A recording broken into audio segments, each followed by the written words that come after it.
Imagine sitting in complete darkness for your entire life. You cannot see the faces of those you love. You cannot watch the sun rise. You cannot earn a living. You are invisible to society, forgotten by everyone. And then one day, you hear that the man everyone is talking about, the one who heals the sick and raises the dead, is passing by. This is your only chance, your only moment. But when you cry out for help, the crowd tells you to be quiet. They tell you that you do not matter. They tell you to stay silent. What would you do? Would you obey? Or would you shout even louder? Today you will discover the story of Bartimaeus, the blind beggar who refused to be silenced. A man whose desperate cry changed his life forever. But here is what most people miss about this story. This was not just about physical healing. This was about faith that refuses to quit. Faith that will not be stopped by obstacles. Faith that persists even when everyone tells you to give up. Stay until the end, because what Jesus said to Bartimaeus will reveal something powerful about how God responds to persistent faith. And you will learn why sometimes the greatest miracle begins not when circumstances change, but when you refuse to stay silent about your need for God. The road from Jericho to Jerusalem was always crowded. Pilgrims traveled this path constantly, especially during festival seasons. It was a good place for beggars because there was always traffic, always people, always the possibility of receiving a coin or two. And on this road sat a man named Bartimaeus. His name means son of Timaeus. The Bible specifically records his name, which is significant because most people healed by Jesus remain unnamed in the Gospels. But Bartimaeus is different.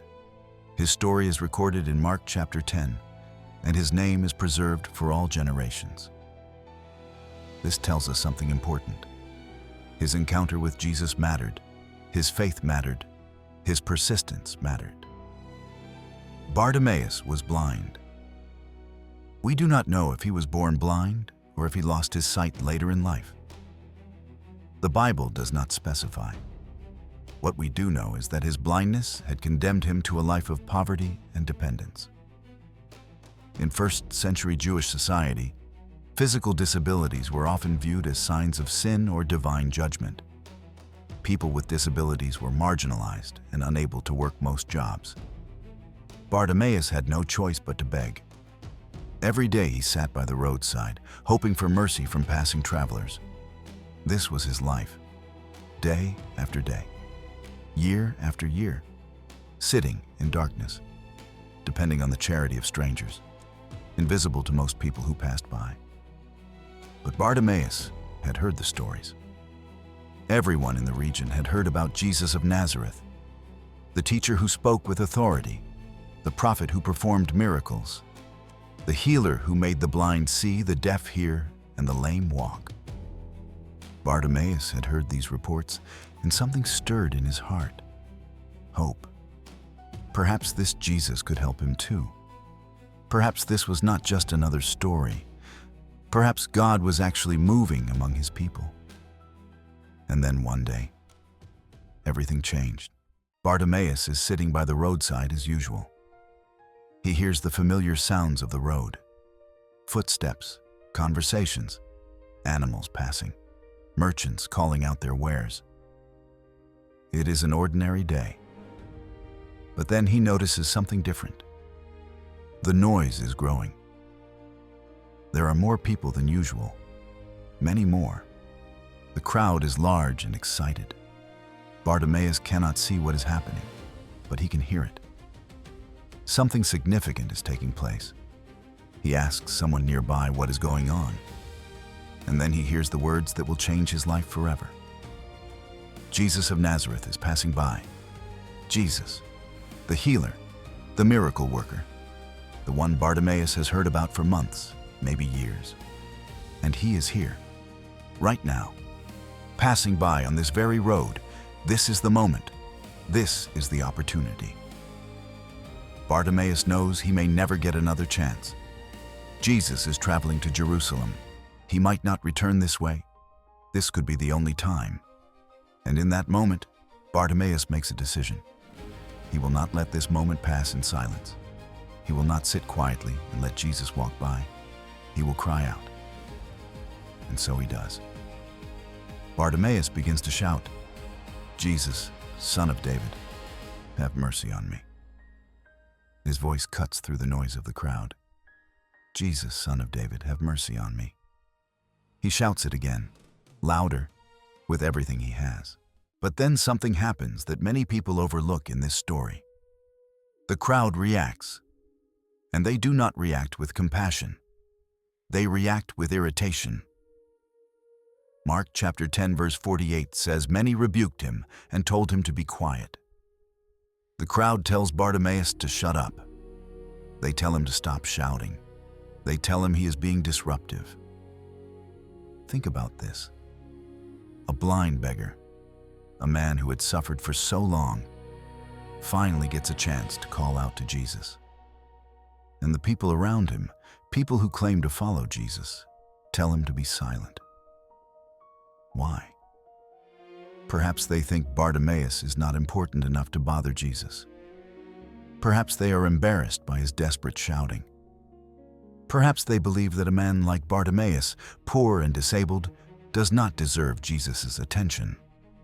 Perhaps they think Jesus is too busy, too important, too focused on more significant matters to stop for a beggar. Consider the irony here.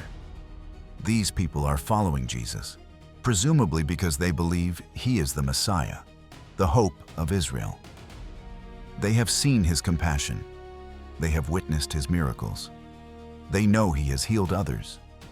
Yet they try to prevent a blind man from reaching him. This reveals something uncomfortable about human nature. We often decide who deserves help and who does not. We create hierarchies of worthiness. We believe that some people matter more than others, and we silence those we deem unimportant. Religious people can be particularly guilty of this. We create standards about who belongs and who does not. We judge people by their appearance, their social status, their usefulness to us. We welcome those who fit our expectations and exclude those who do not.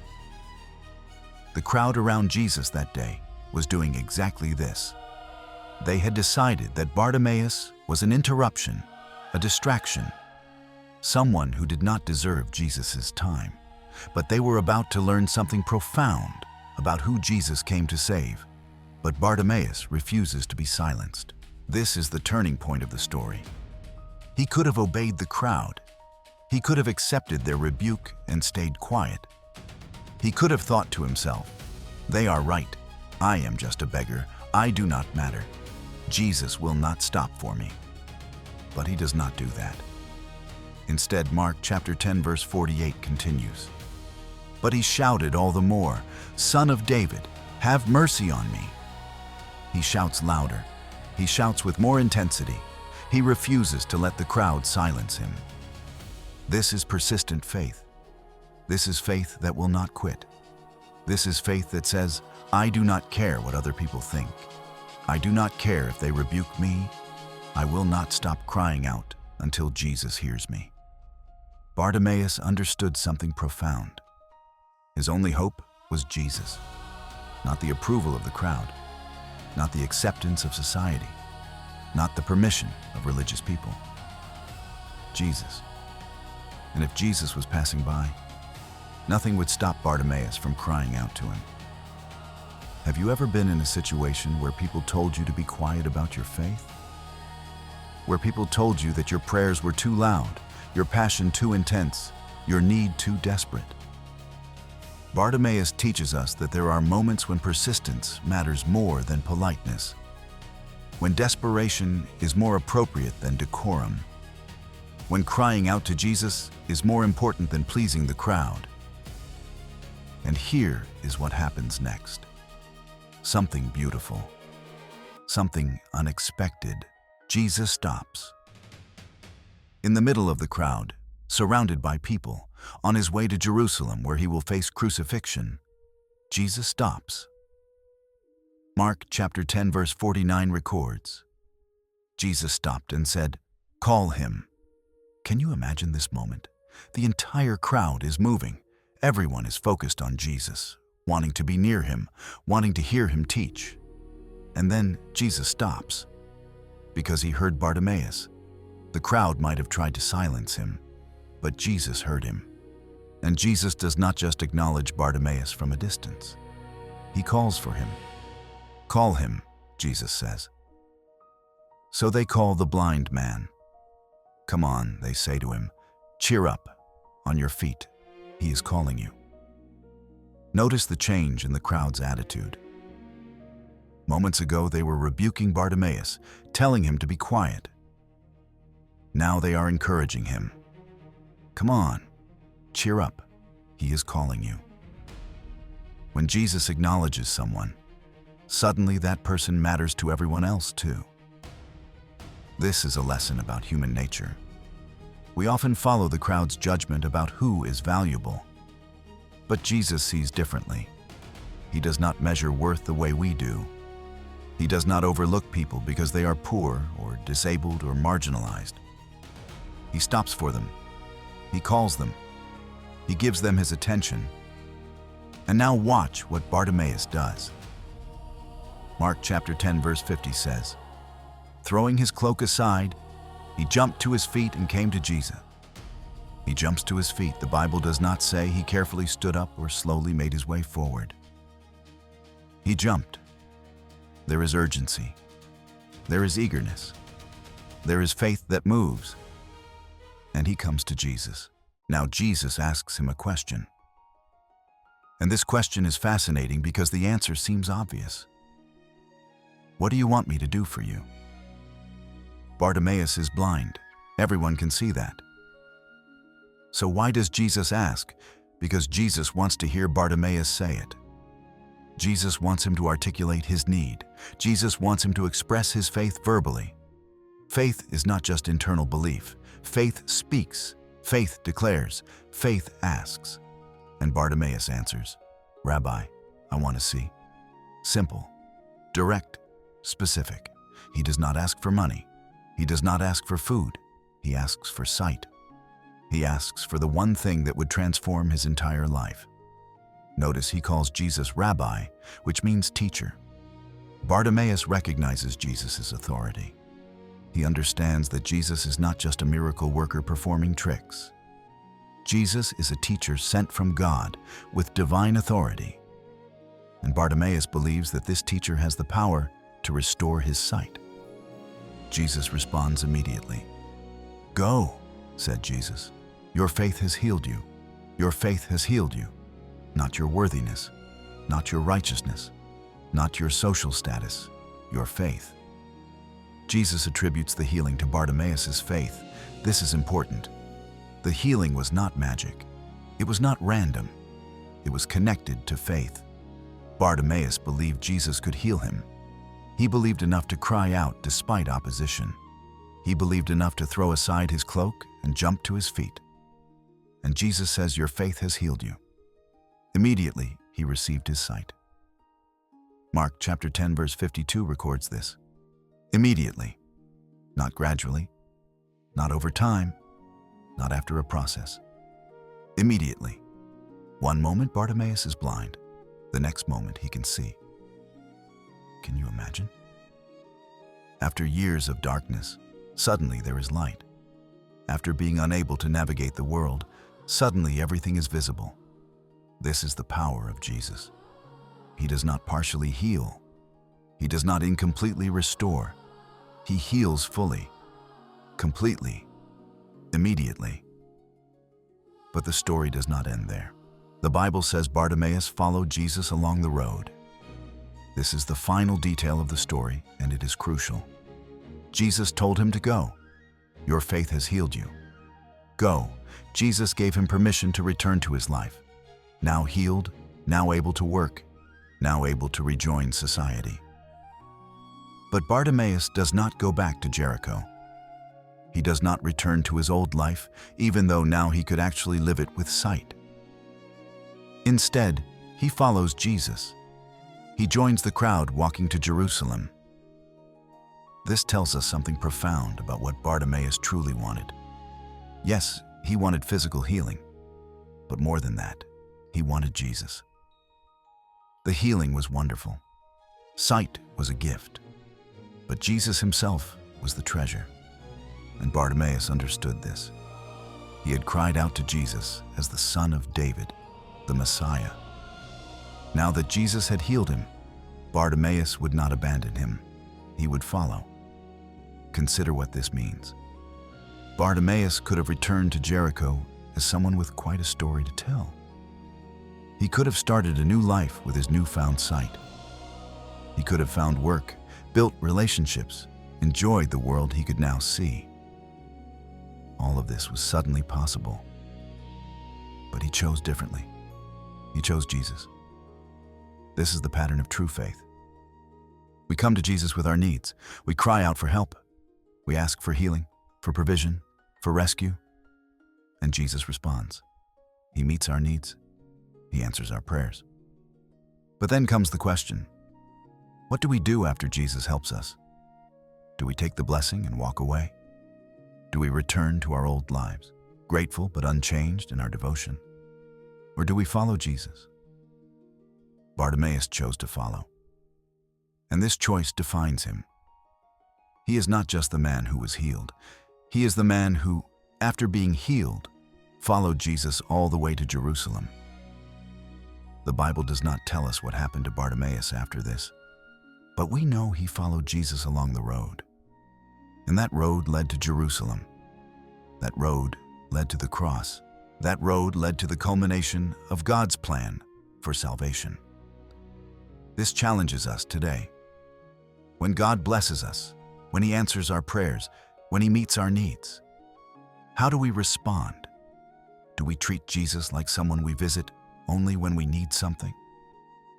Or do we recognize that knowing Jesus is greater than any blessing He might give? Do we follow Him not just because of what He can do for us, but because of who He is? Once you truly see who He is, you cannot help but follow Him. So what can we learn from Bartimaeus? What does his story teach us about faith and about God? First, persistent faith matters.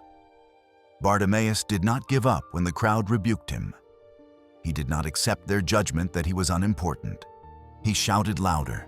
He persisted. And Jesus responded to that persistence. Sometimes God calls us to persist in prayer, to continue crying out even when circumstances do not change immediately, to keep asking even when others tell us to stop. Jesus himself taught about persistent prayer in Luke chapter 11 and Luke chapter 18. He told parables about a persistent widow and a friend who knocks at midnight. The point is clear. God values persistence, not because He needs to be convinced, but because persistence reveals the depth of our faith. Bartimaeus' persistence showed that he truly believed Jesus could help him. It demonstrated that his faith was not casual or superficial. It was desperate and earnest. When you persist in prayer, you are not wearing God down. You are demonstrating that you truly trust Him, that you believe He hears, that you will not give up on Him. Second, Jesus stops for those who cry out to Him. The crowd thought Bartimaeus was a distraction. They tried to silence him, but Jesus heard him and Jesus stopped. This reveals God's heart. He is not too busy for you. He is not too important to hear your cry. He is not focused only on significant people while ignoring ordinary people. Jesus stopped for a blind beggar on the side of the road. He will stop for you too. No matter who you are, no matter what your status, no matter how insignificant you feel, Jesus hears when you cry out to Him. This is consistent with everything we see in the Gospels. Jesus stopped for children when the disciples tried to send them away. He stopped for a woman with an issue of blood who touched His cloak. He stopped for lepers who cried out for mercy. He stopped for tax collectors whom society despised. Jesus has time for those who call on Him in faith. Third, faith requires action. Bartimaeus threw aside his cloak. He jumped to his feet. He came to Jesus. Faith is not passive. Faith moves. Faith responds. Faith takes risks. When you truly believe Jesus can help you, you act on that belief. You do not sit still hoping something will happen.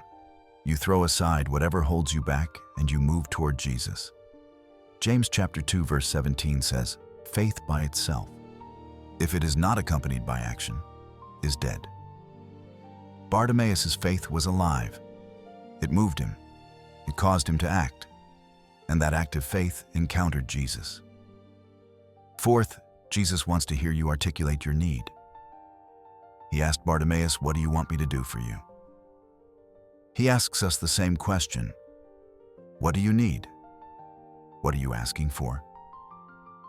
God knows your needs before you speak them, but He wants you to express them. He wants you to pray specifically. He wants you to articulate your faith verbally. This is not for God's benefit. It is for yours. When you speak your need, you clarify your faith. When you ask specifically, you create space to recognize God's answer. Vague prayers produce vague expectations. But when you ask specifically, when you name your need clearly, you can see clearly when God responds. Fifth, receiving from Jesus should lead to following Jesus. Bartimaeus did not just take the healing and leave. He followed Jesus. Too often we treat Jesus like someone we approach only when we need something. We ask for help. And when we receive, we leave. But Jesus is not just a source of blessings. He is Lord. He is Savior. He is the one worthy of our devotion and our lives. When Jesus heals you, transforms you, saves you, the appropriate response is not just gratitude. It is discipleship. It is following Him wherever He leads. This means your life is no longer your own. This means His priorities become your priorities. This means you walk where He walks. There is another layer to this story that we cannot ignore. Bartimaeus called Jesus the Son of David, and he said, "Have mercy on me." Mercy is what we need from God. Not just help, not just healing, mercy. Because all of us, not just Bartimaeus, are spiritually blind. We are born unable to see spiritual truth. We stumble in darkness. We cannot find our way to God on our own. And just like Bartimaeus needed Jesus to open his physical eyes, we need Jesus to open our spiritual eyes. 2 Corinthians chapter 4 verse 4 says, "The God of this age has blinded the minds of unbelievers so that they cannot see the light of the gospel that displays the glory of Christ." We are blind. But Jesus gives sight. When we cry out to Him in faith, when we acknowledge Him as Lord, when we ask for mercy, He opens our eyes. He enables us to see truth. He brings us from darkness to light. And this is available to everyone who cries out to Jesus in faith. You may not be physically blind, but you need mercy just like Bartimaeus did. You need Jesus to open your eyes to see who He truly is. You need Him to save you from sin and death. And just like Jesus stopped for Bartimaeus, He will stop for you.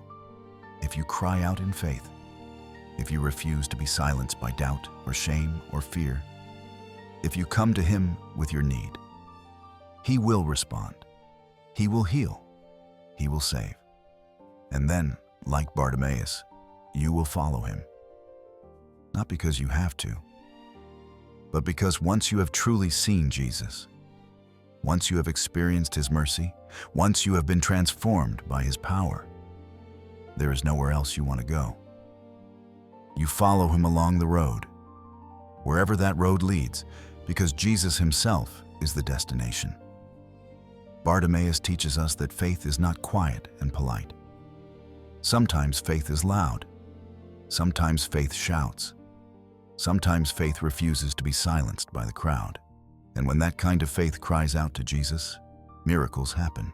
Consider also the timing of this miracle. Jesus was on His way to Jerusalem for the final time. He was walking toward his crucifixion. He knew what awaited him in Jerusalem: betrayal, arrest, mock trials, torture, death on a cross. The weight of humanity's sin would soon be placed on his shoulders. The wrath of God against sin would soon fall on him. He was walking toward the most agonizing experience in human history.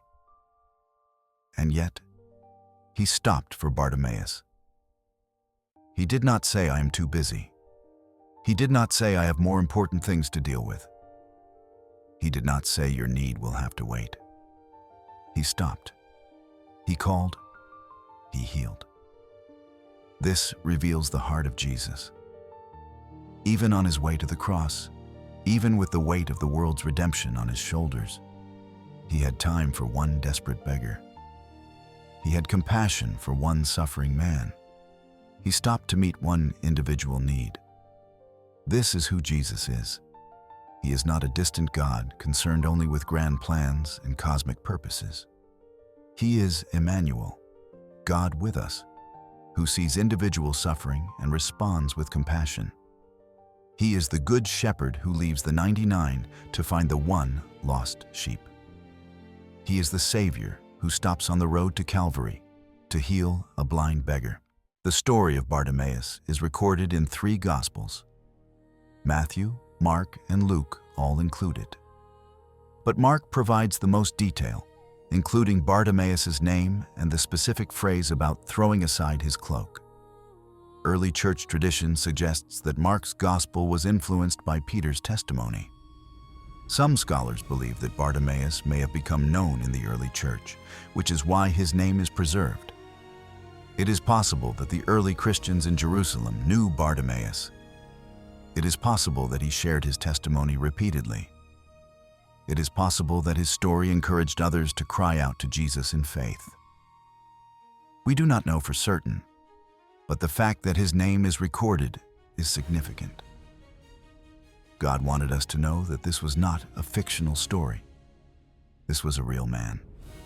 Bartimaeus, son of Timaeus, a real blind beggar from Jericho, who had a real encounter with Jesus, who received real healing, who made a real choice to follow, and whose story continues to inspire faith 2,000 years later. Think about your own life. Where are you sitting by the roadside? What blindness affects you? What need drives you to desperation? Maybe it is physical illness. Maybe it is broken relationships. Maybe it is financial crisis. Maybe it is spiritual emptiness. Whatever it is, Bartimaeus teaches you what to do. Cry out to Jesus. Do not be silent. Do not let the crowd tell you that you do not matter, or that Jesus is too busy, or that you should handle it yourself. Cry out. Shout if you need to. Persist even when others rebuke you. Because Jesus hears. Jesus stops. Jesus calls you. And when he asks, "What do you want me to do for you?" tell him. Be specific, ask in faith, and then be ready to throw aside whatever you have been clinging to. Be ready to jump to your feet. Be ready to follow wherever he leads. Because encountering Jesus changes everything. And once you have seen him clearly, once you have experienced his mercy, once you have been healed by his power, you will not want to go back to your old life. You will follow him along the road, just like Bartimaeus did. If this story has touched your heart, I encourage you to do something. Leave a comment below. Tell us about a time when you cried out to Jesus and he answered. Tell us about a moment when you had to persist despite opposition. Your testimony can encourage others who are struggling right now. And please, press the like button on this video. It helps more people discover these biblical truths that can transform their lives. Share this video with someone who needs to know that Jesus hears desperate prayers. Share it with someone who feels silenced by others. Share it with someone who needs encouragement to persist in faith. Subscribe to this channel because we bring you biblical stories that reveal God's character and inspire faith. Stories that are not just ancient history, but living truth that applies to your life today. Activate the notification bell so you do not miss any videos. We publish new content regularly, and each video is designed to deepen your understanding of Scripture and strengthen your walk with God. Until the next video, may you have the faith of Bartimaeus. May you cry out to Jesus without shame. May you persist even when others tell you to be quiet. May you throw aside whatever holds you back. And may you follow Jesus on the road, wherever he leads. For he is the one who opens blind eyes and transforms desperate beggars, giving them the chance to live a full life once again. Jesus stopped for Bartimaeus, and he will stop for you too.